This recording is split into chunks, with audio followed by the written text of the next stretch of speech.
সময়টা ছিল দুপুরবেলা। একদা আল্লাহর প্রিয় অলি গাউসুল আজম বড় পীর হজরত আব্দুল কাদির জিলানী রহমতুল্লাহ আলাইহি নিজ গৃহের প্রশান্ত উঠানে বসে আল্লাহর জিকিরে মগ্ন ছিলেন। চারপাশে ছিল নীরবতা, বাতাসে যেন এক অদ্ভুত প্রশান্তির আবহ। ঠিক সেই সময় হঠাৎ করেই এক শোকাহত মুরিদ ব্যস্ত পায়ে দৌড়ে এসে তার সামনে উপস্থিত হল। চোখে ছিল অশ্রু, কণ্ঠ ছিল কাঁপা। বড় পীরের পবিত্র কদমে সালাম দিয়ে কান্না ভেজা কণ্ঠে সে বলে উঠল, হে গাউসুল আজম, আমি বরবাদ হয়ে গিয়েছি। তার এই কথা শুনে বড় পীর রহমতুল্লাহ আলাইহি গভীর মমতায় তার দিকে তাকালেন এবং শান্ত কণ্ঠে জিজ্ঞাসা করলেন, কেন, তোমার কি হয়েছে? তোমার উপর এমন কোন মুসিবতের পাহাড় নেমে এসেছে? মুরিদ তখন আর নিজেকে ধরে রাখতে পারল না। চোখের পানি ঝরাতে ঝরাতে সে বলল, হে গাউসুল আজম, আমার একটি কন্যা আছে। সে খুবই সুন্দরী। আমি তাকে পর্দা ও যত্নের সাথে আমার ঘরেই রেখেছি। নিজ ঘরে থেকেই তাকে পড়ালেখা শিখিয়েছি। আজ পর্যন্ত আমি তাকে কোনো কাজেও ঘরের বাহিরে যেতে দেইনি। ভাঙা কণ্ঠে সে আরো বলল, আমি আমার কন্যার নাম রেখেছি ফাতেমা। হে গাউসুল আজম, সে কখনোই আমার অনুমতি ছাড়া ঘরের বাহিরে যেত না। কিন্তু আজ একটি ছোট কাজে সে যখন বাড়ির উঠানে গিয়েছিল, তখন থেকেই সে আর ঘরে ফিরে আসেনি। মুরিদের কণ্ঠে তখন আতঙ্ক স্পষ্ট।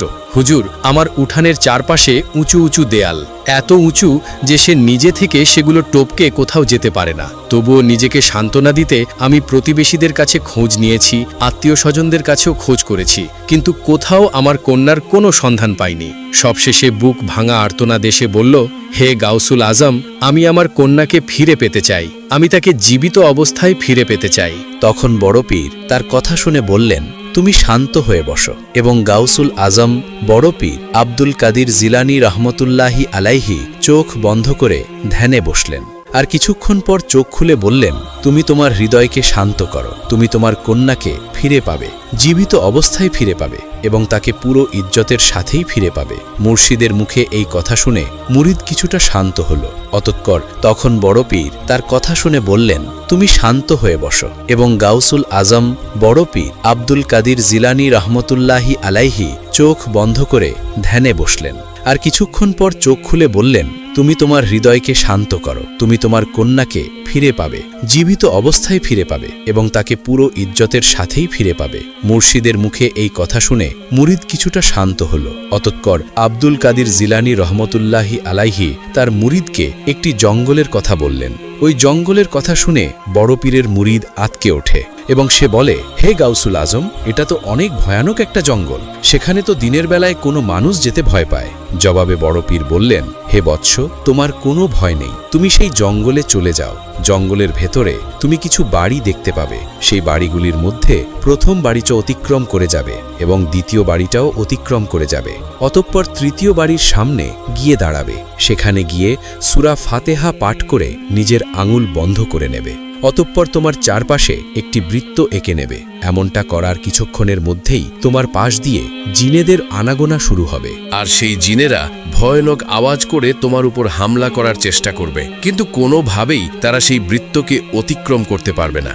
যখন তারা সম্পূর্ণ ব্যর্থ হয়ে যাবে, তখন তাদের শাহেনশাহ জিন একটি ঘোড়ার পিঠে চড়ে আসবে। আর সে হবে অত্যন্ত শক্তিশালী। সে এতটাই শক্তিশালী হবে যে অনেক বড় বড় পাহাড় সে একাই ধ্বংস করে দেওয়ার শক্তি রাখে। কিন্তু সে সব কাজ করতে পারলেও তোমার এই বৃত্তকে অতিক্রম করতে পারবে না।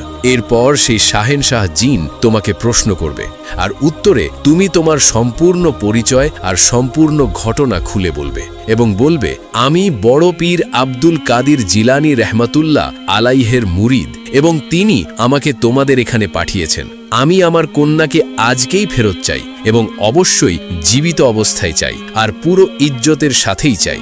যদি আমার কন্যার সঙ্গে খারাপ কিছু ঘটে, তাহলে আব্দুল কাদির জিলানী রহমতুল্লাহের শাস্তি দেখে তোমাদের জিনদের কেউই বাঁচতে পারবে না। অতঃপর বড় পীরের সেই মুরিদ বড় পীরের কথা অনুযায়ী সেই জঙ্গলের উদ্দেশ্যে রওনা হয়ে যায়। এভাবে হাঁটতে হাঁটতে সে অনেক পথ অতিক্রম করার পর বড় পীরের বলে দেওয়া সেই বাড়িগুলোর কাছে আসলো। অতঃপর সে প্রথম ও দ্বিতীয় বাড়িটি অতিক্রম করে নির্ধারিত স্থানে সে উপস্থিত হলো। এরপর বড় পীরের মুরিদ বড় পীর আব্দুল কাদির জিলানী রহমতুল্লাহ আলাইহের কথা মতো সূরা ফাতেহা পাঠ করে একটি বৃত্ত এঁকে নেয়। কিছুক্ষণের মধ্যেই সেখানে ভয়ঙ্কর আকৃতির কিছু জিন এসে উপস্থিত হয়, যারা ছিল অনেক শক্তিশালী। তারা যখনই সেই মুরিদের কাছে আসতে চায় তখনই তারা সেই বৃত্তকে স্পর্শ করে ছিটকে পড়তে থাকে।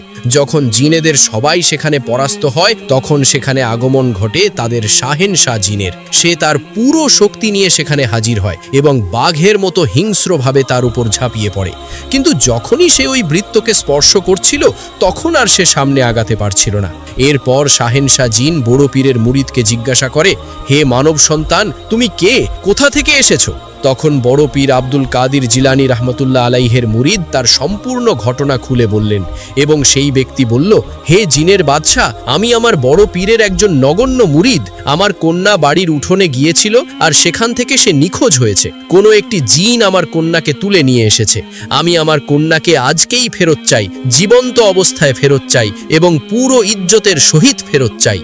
যখন জিনের শাহিনশাহ বড় পীরের নাম শুনল তখন সে থরথর করে কাঁপতে কাঁপতে তার সমস্ত জিনেদের দলকে পুনরায় ডেকে পাঠালো। শাহিনশাহর আদেশে সবাই সেখানে এসে উপস্থিত হলো। অতঃপর শাহিনশাহ সমস্ত জিনদের উদ্দেশ্য করে বলল, হে জিনেরা, তোমরা শোনো, এই ব্যক্তি বড় পীর আব্দুল কাদির জিলানী রহমতুল্লাহ আলাইহের মুরিদ এবং তার কন্যা নিখোঁজ হয়েছে। আমাদের মধ্যে কোনো এক জিন তাকে তুলে নিয়ে গিয়েছে। তোমরা সবাই সমগ্র দুনিয়ার বুকে ছড়িয়ে পড়ো, সমুদ্রের গভীরে চলে যাও, মাটির গভীরে চলে যাও, যেখান থেকেই পারো এই মেয়েটিকে ফিরিয়ে নিয়ে আসো, আর যেই জিন এই কন্যাকে তুলে নিয়ে গিয়েছিল তাকেও ধরে নিয়ে এসো। অতঃপর জিনের বাদশাহ সঙ্গে সঙ্গে এই কথাও বলল যে, হে জিনেরা, খবরদার, আমাকে যেন এই কথা শুনতে না হয় যে তোমরা এই কন্যাটিকে খুঁজে পাওনি, কারণ এই কন্যা যদি আমাদের জিনদের কাছে না থাকত তবে বড় পীর আব্দুল কাদির জিলানী রহমতুল্লাহ আলাইহি কখনোই তার মুরিদকে আমাদের নিকট পাঠাতেন না। শাহেনশাহর কথা শোনা মাত্রই সমস্ত জিনেরা কন্যাটির খোঁজে বেরিয়ে পড়ল এবং তারা দুনিয়ার আনাচে কানাচে, সমুদ্রের নিচে, মাটির নিচে, জঙ্গলে, মরুভূমিতে সমস্ত জায়গায় বড় পীরের মুরিদের কন্যাকে খুঁজতে থাকে। অনেক খোঁজাখুঁজির পর সেই মুরিদের কন্যা এবং যেই জিন কন্যাটিকে তুলে নিয়ে গিয়েছিল সেই জিনকে সহ শাহেনশাহ জিনের নিকট হাজির করা হলো। এরপর যেই জিন বড় পীর আব্দুল কাদের জিলানী রহমতুল্লাহ আলাইহের মুরিদের কন্যাকে তুলে নিয়ে গিয়েছিল সে বলল, হে শাহেনশাহ, এই কন্যাটিকে আমি অনেক কষ্টে খুঁজে পেয়েছি। তখন শাহেনশাহ জিন উত্তরে বলল, হে কমবখত, তুই কি জানিস না বড় পীর আব্দুল কাদের জিলানী রহমাতুল্লাহি আলাইহিকে এবং তার শহর থেকে একটি মেয়েকে তুলে নিয়ে আসতে তোর একটুও ভয় করল না? জবাবে সেই জিন বলল, হে শাহেনশাহ, আমার তো এতটা সাহস নেই, কিন্তু আমি কি করব? এই মেয়েটি তার বাড়ির উঠানে খোলা চুলে দাঁড়িয়েছিল এবং সে আনমনে তার চেহারা উন্মুক্ত করেছিল। আমি তার রূপে মুগ্ধ হয়ে গিয়েছিলাম, যার কারণে আমি তাকে তুলে আনতে বাধ্য হই। তখন শাহেনশাহ জিন বলল, তুই তো পুরো জিনের কওমকে বিপদের মুখে দাঁড়িয়ে করিয়ে দিয়েছিলি। এখানে যদি আজ বড় পীর নিজে চলে আসতেন তবে পুরো জিনের কওমকে এই দুনিয়াতে টিকে থাকা কঠিন হয়ে যেত। এরপর শাহেনশাহ জিন একজন জল্লাদ জিনকে ডেকে পাঠালো। অতঃপর জল্লাদ জিন সেখানে এসে উপস্থিত হলো। শাহেনশাহ জিন জল্লাদকে হুকুম দিল, এই বেয়াদবটা বড় পীরের মুরিদের কন্যাকে তুলে নিয়ে এসেছে, এর মাথাটা শরীর থেকে আলাদা করে দাও এবং একে নিঃশেষ করে দাও, আর বড় পীরের মুরিদের কন্যাকে তার বাবার হাতে তুলে দাও।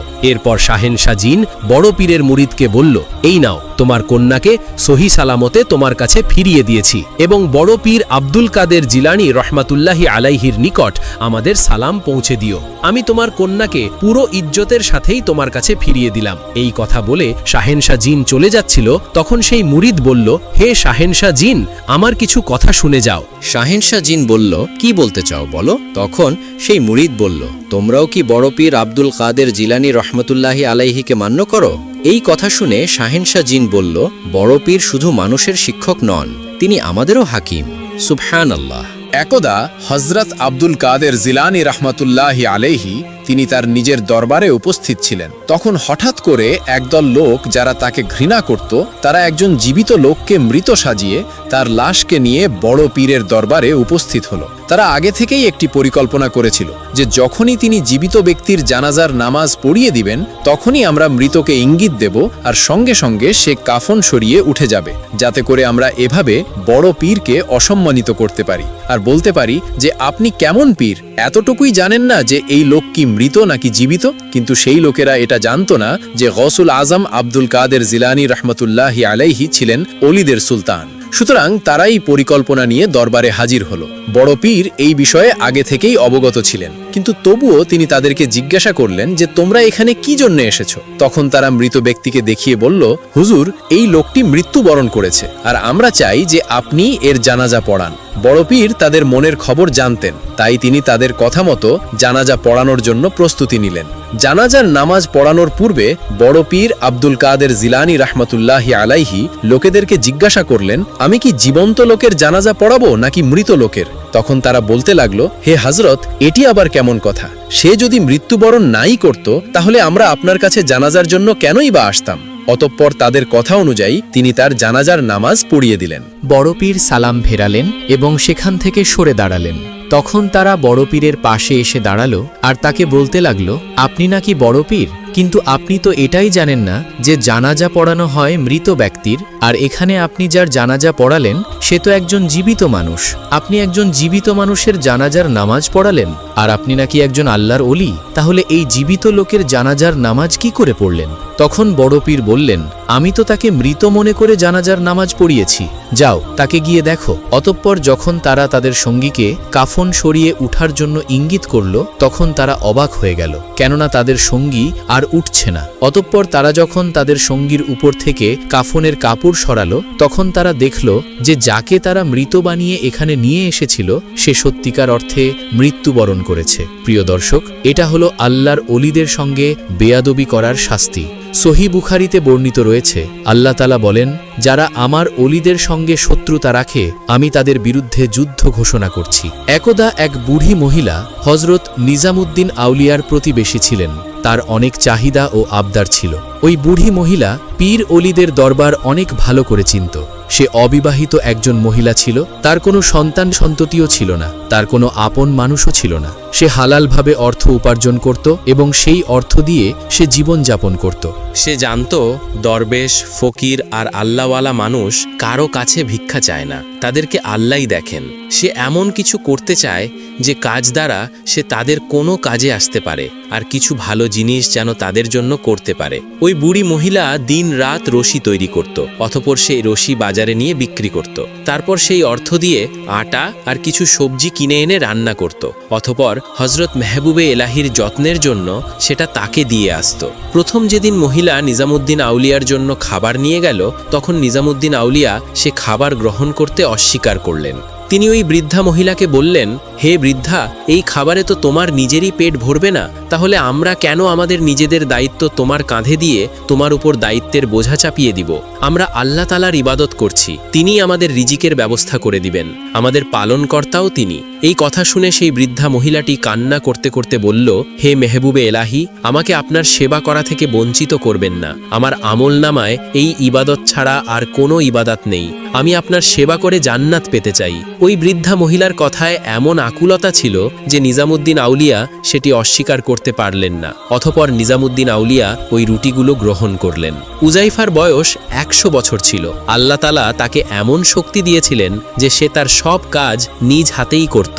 হযরত নিজামুদ্দিন আউলিয়া ওই মহিলাকে বলতেন, তোমার কাজ করার দরকার নেই, আমাদের দরবেশদের কাছে যা আসবে সেখান থেকে আমরা তোমার জন্য পাঠিয়ে দেব।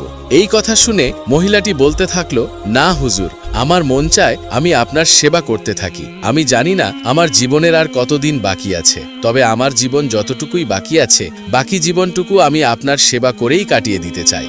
নিজামুদ্দিন আউলিয়া তার যুক্তির কাছে হেরে যেতেন। ওই এলাকা ছিল গরিবদের এলাকা। নিজামুদ্দিন আউলিয়া সেই এলাকায় থাকতেন। সবাই তার কাছ থেকে দোয়া নিতে আসত, আর নিজামুদ্দিন আউলিয়া বলতো, রিজিক দেওয়ার মালিক তো আল্লাহ, আল্লাহ যে কোনো মুহূর্তে তোমাদের উপর রিজিকের খাজানা বর্ষণ করবেন। ওই বৃদ্ধা মহিলা আল্লাহ তাআলার কাছে দোয়া করত, হে আল্লাহ, আমাকে এতটুকু রিজিক দান করো যেন আমি গরিবদেরও খাওয়াতে পারি, আর কখনো যেন এই মহলে খাবার তৈরি বন্ধ না হয়।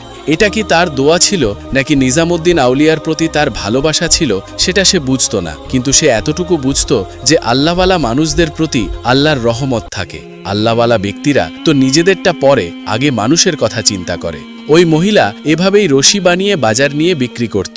একদিন বাজারে তার সাথে একজন ব্যক্তির দেখা হলো। ওই ব্যক্তিটি খুব বয়স্ক ছিল। ওই লোকটি বৃদ্ধা মহিলাকে বলল, তুমি এই কাজ কেন করছো? তোমার কি কোনো ছেলে নেই? মহিলাটি বলল, আমার কোনো সন্তান নেই, আমার স্বামীও নেই, আমি অবিবাহিত, আমার কোনো ভাইও নেই। ওই লোকটি আবার বলল, তাহলে তোমার কি কোনো আত্মীয় স্বজন নেই? বৃদ্ধা বলল, আমার কোনো আত্মীয় স্বজনও নেই, একমাত্র আল্লাহ তাআলা ছাড়া আমার আর কেউ নেই। তখন সেই লোকটি বলল, তাহলে তুমি কি আল্লাহর কাছে দোয়া করো না? বৃদ্ধা উত্তরে বলল, আমি আল্লাহর কাছে দোয়া করি, কিন্তু আল্লাহ তাআলা নিজেই বলেছেন পরিশ্রম করে খাও, নিজের হাতে করা উপার্জন খাও। আমি শুধু আল্লাহ তাআলাকে খুশি করার জন্যই তার নির্দেশিত পথে চলছি। তখন সেই লোকটি বলল, তুমি কি আল্লাহ তাআলাকে খুশি করার জন্যই এসব কাজ করছো? এর সাথে কি অন্য কোনো কারণ নেই? তখন বৃদ্ধা বললেন, আমার পাশে একজন বড় আলেম থাকেন, তার নাম হযরত নিজামুদ্দিন আউলিয়া। শুনেছি আল্লাহওয়ালাদের সেবা করলে নাকি জান্নাত পাওয়া যায়, তাই আমি জান্নাত পাওয়ার জন্য তার সেবা করছি। আমি উপার্জন করে খাবার বানিয়ে তার কাছে নিয়ে হাজির হই। সেখানে অনেক আল্লাহওয়ালা ব্যক্তি থাকেন, তাদের মধ্যে অনেকেই ক্ষুধার্ত থাকেন, আর এজন্যই আমি তাদেরকে কিছু রুটি খাইয়ে পূর্ণতা অর্জন করতে চাই। তখন সেই ব্যক্তি বলল, হে বৃদ্ধা, তুমি অনেক পুণ্যের কাজ করছো। আমি দোয়া করি আল্লাহ তাআলা তোমার এই কাজ কবুল করুন আর তোমার মনের ইচ্ছা পূর্ণ হোক। অতঃপর ওই লোকটি হঠাৎ গায়েব হয়ে গেল। মহিলাটি অবাক হয়ে গেল এই ভেবে যে উনি কে ছিলেন। অতঃপর বৃদ্ধা অনেক চিন্তাভাবনার পর রশিগুলো বিক্রি করে বাড়ি ফিরে এলো। অতঃপর বাড়িতে এসে সে খাবার বানালো এবং দরবেশ হযরত নিজামুদ্দিন আউলিয়ার দরবারে খাবার পৌঁছে দিল। বৃদ্ধা মহিলাটি ভাবতে লাগলো, ওই ব্যক্তিটি যেহেতু দোয়া করেছে তাহলে অবশ্যই সে অনেক টাকা পয়সার মালিক হয়ে যাবে, কিন্তু এমনটা হলো না। অতঃপর একদিন ওই বৃদ্ধা মহিলা রশি বিক্রি করতে বাজারে গেল, কিন্তু বাজারে তার একটি রশিও বিক্রি হয়নি, যার ফলে অন্যান্য দরবেশদের মতো সেও 4 দিন যাবৎ না খেয়েছিল। অতঃপর সে আল্লাহ তাআলার কাছে দোয়া করে, হে আল্লাহ, তোমার গুণী ব্যক্তিরা না খেয়ে আছে, আমাকে এতটুকু আটা দাও, আমি যেন তাদের জন্য খাবার তৈরি করে তাদেরকে দিয়ে আসতে পারি। আল্লাহ তাআলা তার দোয়া কবুল করলেন এবং তার রশি বিক্রি হলো। সে রশি বিক্রির টাকা দিয়ে কিছু জবের আটা কিনল, কিন্তু তার কাছে এতটুকু টাকা ছিল না যে যা দিয়ে সে সবজি কিনতে পারত। তারপর ওই মহিলা কিছু আটা নিয়ে হযরত মেহবুবে ইলাহির দরবারে গেল এবং বলল, হে হযরত, আমি আপনার জন্য অনেক দোয়া করেছিলাম, যার ফলে আল্লাহ তাআলা আমাকে এতটুকু আটা দিলেন, কিন্তু আমার কাছে এখন এই টাকা নাই যে আমি সবজি কিনব, তাহলে এই আটা দিয়ে আমি কি করব? এই কথা শুনে হযরত মেহবুবে ইলাহি মুচকি হেসে দিয়ে বললেন, এই আটা আমাকে দিয়ে দাও। তারপর মেহবুবে এলাহি তার এক শাগরিদকে ডাক দিলেন এবং বললেন, এই আটাটুকু নিয়ে যাও। এই বৃদ্ধা মহিলা এই আটা অনেক ভালোবেসে দিয়েছেন, ভালোবাসার উপরে তো কিছুই হয় না। মেহবুবে এলাহির কাছে একটা পাতিল ছিল। মেহবুবে এলাহি তার শাগরিদকে বলল, এই আটাটুকু পাতিলে ঢেলে দাও এবং এর সঙ্গে পানি মিলিয়ে দাও, যাতে করে এই আটাটুকু 40 জন দরবেশের জন্য যথেষ্ট হয়। অতঃপর পাতিল চুলায় বসিয়ে দেওয়া হলো। এমন সময় একজন ফকির এলো এবং সে বলতে লাগলো, কারো কাছে যদি কিছু থেকে থাকে তাহলে আমাকে দাও, আমি খুব ক্ষুধার্ত। শাগরিদ তখন পাতিলের সামনেই ছিল। দরবেশ তখন পাতিলের সামনে এসে বলল, হে আলেম, খাবার কিছু থাকলে দাও, পাতিলের মুখ খোলো, এটির মুখ কেন ঢেকে রেখেছ? আলেম সেই ফকিরের দিকে তাকিয়েছিল আর ভাবছিল, একে দেখে তো খুব ভালো মনে হচ্ছে না। অতঃপর আলেম হযরতের কাছে গেল এবং বলল, হে হযরত, একজন ফকির এসেছে, সে বলছে তাকেও খাবার দেওয়ার জন্য। তখন নিজামুদ্দিন আউলিয়া বলল, তাতে সমস্যা কি, তাকেও বসিয়ে দাও, ওইখানে সবারই অংশ আছে, যারা যারা ক্ষুধার্ত। তখন শাগরিদ বলল, হযরত, ওই পাতিল এত বড় না, তাতে সামান্য কিছু খাবার রয়েছে, পাতিলে যে খাবার রয়েছে তা আমাদের 40 জন দরবেশের জন্য যথেষ্ট নয়। এখন ওই ফকির এসেছে আর আপনি বলছেন বসিয়ে দিতে। তখন নিজামুদ্দিন আউলিয়া বলল, হে বৎস, আল্লাহ তাআলার দেওয়া রিজিকে সবারই অধিকার থাকে, তুমি এই বিষয় নিয়ে মোটেও চিন্তা করো না। অতপর শাগরিদ ওই ফকিরের কাছে গিয়ে নিজামুদ্দিন আউলিয়ার সমস্ত কথাগুলো বলে দিল। তখন ওই ফকির বলল, আমার কাছে এত সময় নেই, আমি খুব ক্ষুধার্ত, সবথেকে ভালো হয় তোমাদের ওই মুর্শেদ যদি এসে নিজ হাতে আমাকে খাইয়ে দেয়। এই কথা বলে দরবেশ বসে পড়ল। শাগরিদ তখন অবাক হয়ে ওই ফকিরের দিকে তাকিয়ে রইল। অতপর সে নিজামুদ্দিন আউলিয়ার দরবারে গিয়ে হাজির হলো এবং ফকিরের সব কথা মুর্শেদকে বলল। কথা শুনে নিজামুদ্দিন আউলিয়া সেই ফকিরের কাছে গেল। ফকির তাকে দেখে বলল, হে নিজামুদ্দিন, ওই বুড়ি তোমাকে জবের আটা দিয়েছে না? যেই আটা এখন রান্না হচ্ছে ওইটি আমাকে তাড়াতাড়ি খাওয়াও। তখন হযরত বললেন, হে ফকির, এই জবের আটা এত গরম যে এখন এটি যদি প্লেটে পড়ে তাহলে প্লেটটাও গলে যাবে, একটু সময় দাও, ঠান্ডা হয়ে গেলে আমি নিজ হাতে তোমাকে খাইয়ে খাইয়ে দেব। তখন ওই ফকির বলল, তুমি জানো না আমার পেটে কি পরিমাণ আগুন জ্বলছে, তুমি আমাকে এখন খাওয়াও। ফকির নিজামুদ্দিনকে খাওয়ানোর হুকুম দিল। ফকিরের কথা শুনে নিজামুদ্দিন আউলিয়া পাতিলের দিকে আগালো এবং মোটা কাপড় দিয়ে পাতিলটি ধরল। সাগরিদরা তার দিকে এগিয়ে আসতে চাইলে হজরতে মেহবুব বললেন, তোমরা থামো, মেজবানদের মেহমানদের কথা রাখতে হয়। অতপর নিজামুদ্দিন আউলিয়া ওই পাতিলটি নিয়ে ওই ফকিরের সামনে গেলেন। সেই ফকির পাতিলটি দেখে এত খুশি হলো যে পাতিলটি তার সামনে আসার পর সে ফুটন্ত গরম পানির ভেতরে হাত দিয়ে সেই জবের আটা মুখে তুলে নিল। মেহবুবে ইলাহি তাকে বারবার না করতে থাকলেন, কিন্তু সেই ফকির 3 বার এই কাজ করল। অতপর সে পাতিলটি মাটিতে আছাড় দিল। পাতিলটি ছিল মাটির, তাই সেটি মাটিতে পড়ে ভেঙে গেল। সবাই এটি দেখে অবাক হয়ে গিয়েছিল, কিন্তু মেহবুবে ইলাহি চুপচাপ দাঁড়িয়েছিলেন। অতপর নিজামুদ্দিন আউলিয়ার সাগরিদরা বলল, হে ফকির, তুমি এটি কি করলে? তুমি কি জানো এখানে কত দরবেশ কত দিন ধরে না খেয়ে ক্ষুধার্ত আছে? এই কথা শুনে ফকির বলল, আমাকে এটি বলা হয়েছিল। এই কথা বলে ফকির মেহবুবে ইলাহির সামনে গিয়ে বলল, শেখ সাহেব, হজরত বাবা ফরিদ গঞ্জেশাকার রহমতুল্লাহি আলাইহি বলেন, আল্লাহ তাআলা আপনার এই উপকার দেখে বুড়ির দেওয়া এই জবের আটা কবুল করে নিয়েছেন। এখন থেকে এখানে পাতিলের পর পাতিল রান্না করা হবে। সেগুলো আপনি নিজে দাঁড়িয়ে থেকে রান্না করবেন। দেখবেন আপনার কাছ থেকে কোনো ক্ষুধার্ত ব্যক্তি না খেয়ে ফিরবে না। সুবহানাল্লাহ।